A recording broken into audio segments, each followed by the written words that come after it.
ইরানকে ঘিরে বিশ্বজুড়ে উত্তেজনা বাড়ছে।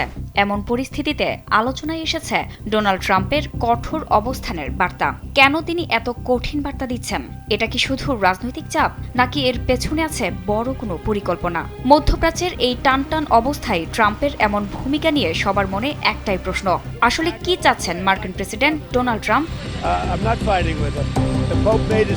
ট্রাম্প দাবি করেছেন ইরান বর্তমানে স্টেট অব কলাপস বা পুরোপুরি ধসে পড়ার দ্বারপ্রান্তে। 29 এপ্রিল তিনি জানান, ইরান সামরিকভাবে পরাজিত এবং তারা এখন বাঁচার জন্য অবরোধ তুলে নেওয়ার অনুরোধ করছে। দেশের মানুষকে প্রতিদিন সুরক্ষিত রাখার প্রত্যয় নিয়ে এলো সেফ রাউন্ড সুইচ। ট্রাম্পের স্পষ্ট বার্তা, পারমাণবিক কর্মসূচি পুরোপুরি বন্ধ না করলে এবং হরমুজ প্রণালী না খুললে দেশটিকে পাথরের যুগে পাঠিয়ে দেওয়া হবে। ইরান বরাবরই দেখিয়েছে তারা চাপের মুখে দ্রুত নতি স্বীকার করে না। দেশটির নেতৃত্ব পরিষ্কারভাবে জানিয়েছে জাতীয় মর্যাদা ও নিরাপত্তার প্রশ্নে তারা আপোষহীন। প্রেসিডেন্ট মাসুদ পেজেশকিয়ানের সাম্প্রতিক বক্তব্যও সেই বার্তাই বহন করে।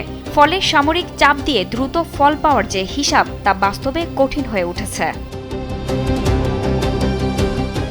অন্যদিকে যুক্তরাষ্ট্রের অভ্যন্তরীণ রাজনীতিতে চাপও বাড়ছে। দীর্ঘমেয়াদী সংঘাতের প্রতি জনসমর্থন ঐতিহাসিকভাবে কমে যাওয়ায় এটি ভিয়েতনাম যুদ্ধ থেকে ইরান যুদ্ধ পর্যন্ত বহুবার প্রমাণিত। ট্রাম্পের জন্যও একই বাস্তবতা সামনে আসছে। তার রাজনৈতিক কৌশল সবসময় দ্রুত ফল ও জয়ের ঘোষণা ঘিরে আবর্তিত হয়েছে, কিন্তু ইরান ইস্যুতে সেই সমীকরণ কাজ করছে না।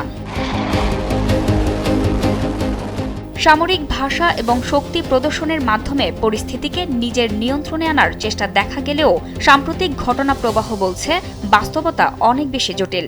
বিশ্লেষকদের মতে ট্রাম্প এমন এক কৌশলগত ফাঁদে পড়েছেন যেখান থেকে বের হওয়া সহজ নয়।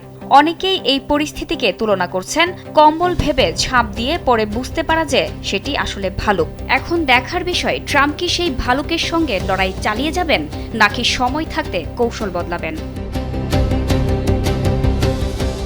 এদিকে ইউরোপীয় মিত্রদের অনীহা এবং আঞ্চলিক শক্তিগুলোর সতর্ক অবস্থান পরিস্থিতিকে আরও জটিল করছে। ফলে সামরিক পদক্ষেপের বদলে কূটনৈতিক সমঝোতার পথই বেশি আলোচিত হচ্ছে। আন্তর্জাতিক পর্যবেক্ষকদের ধারণা, শেষ পর্যন্ত একটি রাজনৈতিক সমাধানের পথেই এগোতে হতে পারে।